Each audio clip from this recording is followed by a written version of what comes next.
Prosecutor గారు తమ వాదన ప్రారంభించవచ్చు. యువర్ ఆనర్, పరాయి స్త్రీని ఒక పురుషుడు శాంతి పట్ల చాలా సార్లు అసభ్యకరంగా ప్రవర్తించారు. ఆమెను అనుభవించాలనే దురుద్దేశంతోనే అనేక సార్లు అనేక రకాలుగా హింసించారు. అసభ్యకరమైన పదజాలంతో లైంగిక వేధింపులకు గురి చేశారు. It is an indecent assault అనే respectable women. So your honour, ఈ ముద్దాయిని ఐపీసీ 154 సెక్షన్ ప్రకారం శిక్ష విధించవలసిందిగా కోర్టు వారిని సవినయంగా కోరుకుంటున్నాను. Any cross examination?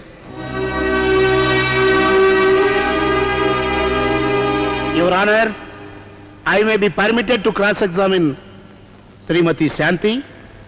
Permission granted. నీ పేరేమిటమ్మా? ఇప్పుడే కదా చెప్పారు. వెరీ గుడ్, చాలా అలర్ట్ గా ఉన్నావు. రావు గారు మీ ఆఫీసులో జనరల్ మేనేజర్ గా ఛార్జ్ తీసుకోక ముందే నీకు ఆయనకి పరిచయం ఉందా? లేదు. లేదా? లేదు. మరి అలాంటప్పుడు ఆయన ఆపరేటర్ గారి దగ్గర స్పెషల్ పర్మిషన్ తీసుకుని మీ దంపతులు ఇద్దరిని హనీమూన్ పంపించాల్సిన అవసరం ఆయనకేముంది? స్టాఫ్ యోగక్షేమాలు తనకు ముఖ్యమని చెప్పారు.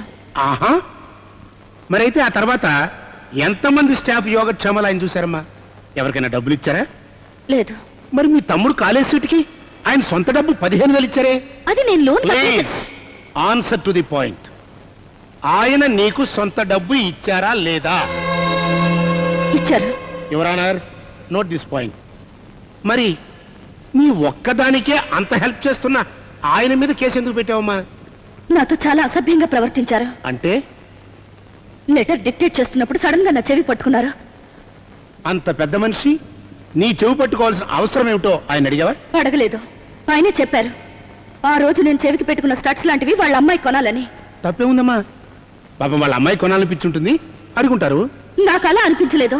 నీకు ఇంకోలా అనిపిస్తే ఆయన తప్పేంటమ్మా? అప్పుడు అనిపించలేదు. ఆ తర్వాత అలాంటి ప్రయత్నాలు చాలా చేశాక అలా అనిపించింది. ఆయన చీరా నెక్లెస్ కొనిపెడితే ఎందుకు తీసుకున్నావు? నో, నాకెప్పుడు కొనిపెట్టలేదు. మరి ఇంతలోనే అబద్ధం ఆడుతున్నావా? శ్రీదేశ్, ఈ ఫోటోలకు నోరు లేదు కదా, ఇవి అబద్ధం చెప్పలేవు కదా? సార్, అవి వాళ్ళ ఆవిడ కోసం.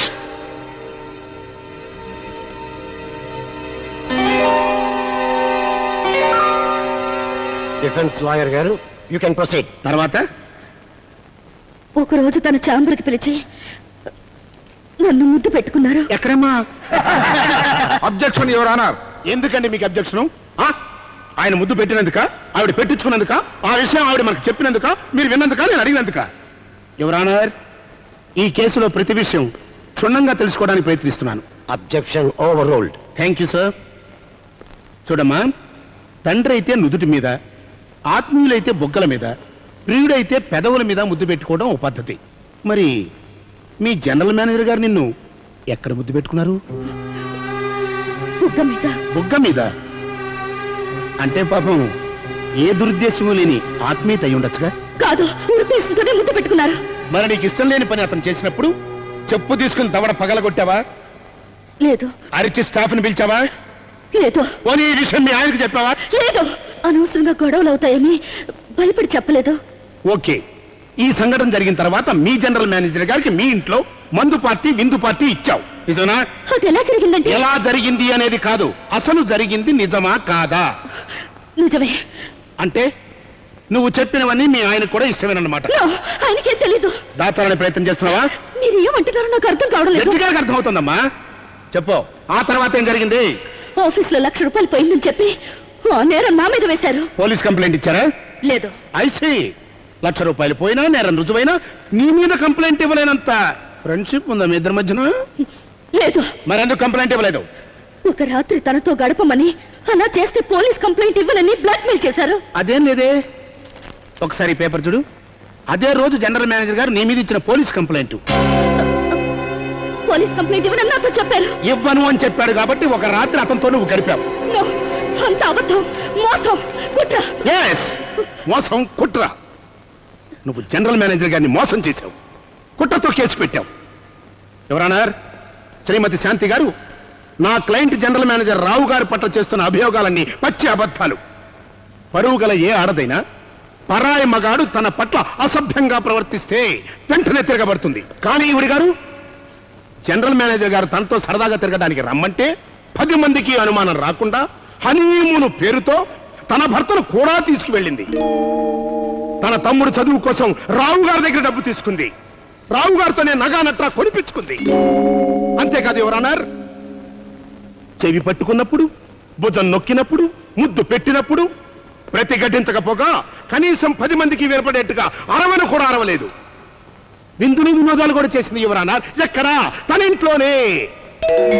కాబట్టి ఇదంతా తనకి ఇష్టమై కావాలనే చేసిందని నా క్లయింట్ రావు గారు చెప్పినట్టుగా ఈ శాంతికి మా రావు గారికి అక్రమ సంబంధం ఉంది ఉంది ఉంది అని నిర్ధారణ అయిపోయింది. Yes! ఈవిడి గారు అంతటితో ఆగలేదు యువరానర్. తన భార్యా బిడ్డల్ని విడిచిపెట్టి తనతో కాపురం ఉండమని కోరింది. అందుకు ఆయన అంగీకరించలేదని కచ్చగట్టి ఆయన పరువు ప్రతిష్టల్ని దెబ్బకొట్టి ఈ కోర్టుకి ఇచ్చింది.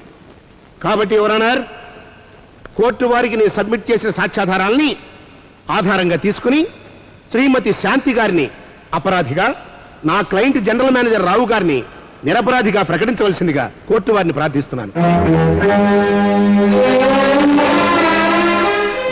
వాదనను విన్న తరువాత ముద్దాయి జనరల్ మేనేజర్ రావు గారు నిరపరాధి అని కోర్టు నమ్ముతూ ఈ కేసును కొట్టివేయడమైనది.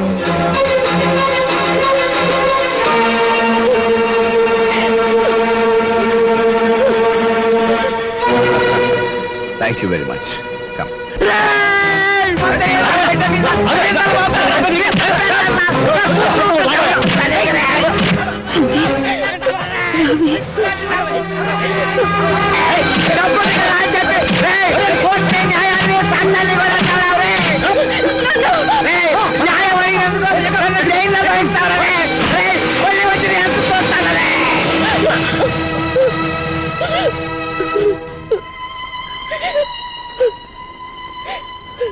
పదవి వెళదాం. ఎక్కడికి? అత్తిల్లు లేదు, పుట్టిల్లు లేదు. చివరికి న్యాయస్థానం కూడా నన్ను నమ్మలేదు. ఎక్కడికి వెళ్ళదే? ఎక్కడికి వెళ్ళాలో నేను చెప్తాను, నాతో రండి.